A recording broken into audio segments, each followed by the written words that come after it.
सुर्ख लाल जोड़े में सजी खुशी आज दुल्हन के लिबास में किसी आकाश की अप्सरा से कम नहीं लग रही थी।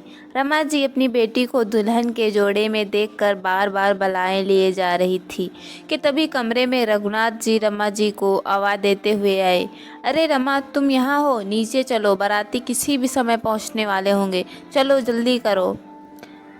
कि तभी उनकी नज़र अपनी बेटी खुशी पर पड़ी। खुशी को देखते रघुनाथ जी की आंखों के कोर गीले हो गए।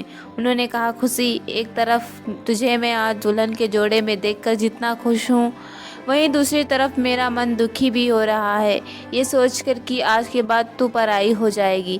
चुपचाप पथराई आंखों से आईने की तरफ निहारती हुई खुशी ने कहा, पापा, मैं कभी आपकी थी ही कहाँ जो पराई हो जाऊंगी। आप सबके लिए तो मैं हमेशा पराई ही थी। आप ही तो कहते हैं बेटियां पराया धन होती हैं। इतना सुनते रघुनाथ जी निरुत्तर हो गए। उन्होंने चुपचाप खुशी के सिर पर हाथ रखकर उसे खुशी रहने का आशीर्वाद देते हुए तेज कदमों से बाहर निकल गए आए, जिसे देखकर उनके बेटे ने कहा, पापा, दीदी ने सही तो कहा, काश आप उनको MBBS के लिए हॉस्टल भेज देते तो आज दीदी बहुत खुश होती। खुशी के 14 वर्षीय भाई ने कहा, तू चुप कर दीदी के चमचे, तुझे क्या पता दुनियादारी, पहले बड़ा हो जा फिर समझ आएगा। खुशी की शादी खुशी खुशी संपन्न हुई। रघुनाथ जी ने अपनी औकात से ज़्यादा जो खर्च किया था, जो सामान खुशी के ससुराल वालों ने मांगे, सोना, कार, फ्रिज, AC इत्यादि सब कुछ दिया था। सभी घराती बाराती रघुनाथ जी को बेटी की ऐसी शादी संपन्न करने के लिए तारीफ कर रहे थे, लेकिन खुशी के चेहरे पर कोई खुशी नहीं थी, क्योंकि रघुनाथ जी ने उसका विवाह बिना उसकी मर्जी के किया था। खुशी पढ़ना चाहती थी, लेकिन रघुनाथ जी बेटी की शादी करके बोझ से मुक्त होना चाहते थे। शादी संपन्न होने के बाद विदाई का समय आया। सब रो रहे थे, लेकिन खुशी के चेहरे पर अब भी खुशी न थी और ना ही गम था। खुशी की माँ रमा ने उसके आंचल में जैसे ही दूब हल्दी अक्षत का खोइचा दिया। खुशी ने बड़े ध्यान से अपने आंचल के खोइचे को देखा, फिर एक नज़र अपने घर की दीवार, खिलौनों, सामानों को देखते अपने पापा रघुनाथ जी के पास गई और उनसे कहा, पापा, आप रो क्यों रहे हैं? आज तो आपके लिए खुशी का दिन है। अब तो आप खुश हो रहिए। आज आपने अपना 20 सालों का बोझ उतार दिया। मैं कहने के लिए आपकी बेटी थी, आपने मुझे जन्म दिया, पाला पोसा, मैं डॉक्टर बनना चाहती थी, ये बात आप अच्छे से जानते थे, लेकिन आपने कहा कि आपके पास इतने पैसे नहीं कि आप मेडिकल कॉलेज की फ़ी दे सको। आपने मुझे ग्रेजुएट भी नहीं होने दिया और मेरी शादी कर दी। कहने को मैं आपकी अपनी थी, फिर भी मेरे मांगने पर भी आपने मुझे शिक्षा का अधिकार नहीं दिया और इन अनजान लोगों को मुँह मांगी चीज़ें अपनी औकात से ज़्यादा ला कर दी, वो भी अपने सिर पर कर्ज का बोझ रखकर। क्या मैं इस कर्ज के बोझ से भी ज़्यादा बड़ी बोझ थी? कहकर खुशी वहाँ से विदा होकर ससुराल चली गई। तभी नर्स ने कहा, पेशेंट से जो चाहे मिल सकता है।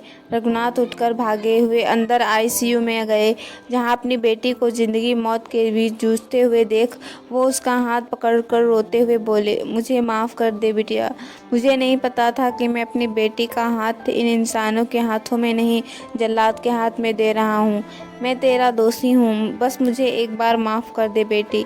बदले में खुशी ने कहा, पापा, अब बहुत देर हो चुकी है। कहते हुए उसने अपनी आखिरी सांसें ली। रघुनाथ जी की वेदना आज वैसे ही थी जैसे जल से किसी मछली को निकाल दिया जाए।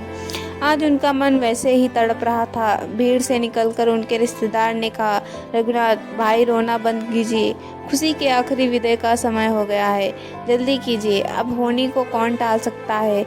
लेकिन रघुनाथ जी बेटी के शव से लिपट कर बिलक बिलक कर रोए जा रहे थे।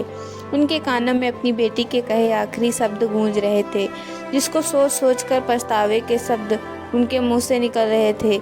वो लगातार कहे जा रहे थे कि काश तूने पीछे मुड़कर ना देखा होता, काश तुझे मैंने पिता होने की दुहाई देकर घर को छोड़ने से ना रोका होता, मैंने तेरी बात मान ली होती और तुझको पढ़ने के लिए बाहर भेज दिया होता, तो शायद आज मेरी खुशी बेटी दहेज की बलि न चढ़ती। उन दहेज के लोभियों ने दिन पर दिन अपनी मांगें बढ़ानी शुरू कर दी, जिसके ना पूरे होने पर उन लोभियों ने खुशी को ही दहेज की आग में जला डाला। इंस्पेक्टर ने रघुनाथ जी को सांत्वना देते हुए कहा, आप चिंता मत कीजिए, उनको सज़ा मिलेगी और उन लोगों को आपको मुआवजा भी देना पड़ेगा। लेकिन साहब, मुझे तो सिर्फ मेरी बेटी चाहिए, रघुनाथ जी ने रोते हुए कहा।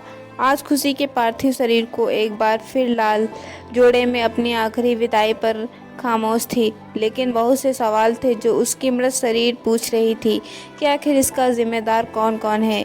मुखाग्नि देते रघुनाथ के हाथ कांप रहे थे। आज उनके पास छाती पीटने के अलावा कुछ भी नहीं था, क्योंकि हाथ खाली थे कि तभी मूसलाधार वर्षा भी होने लगी। शायद आज कायनात भी रो रही थी। आपको ये कहानी कैसी लगी कमेंट्स में ज़रूर बताएं। वीडियो को लाइक करें, चैनल को सब्सक्राइब करें। Thanks for watching.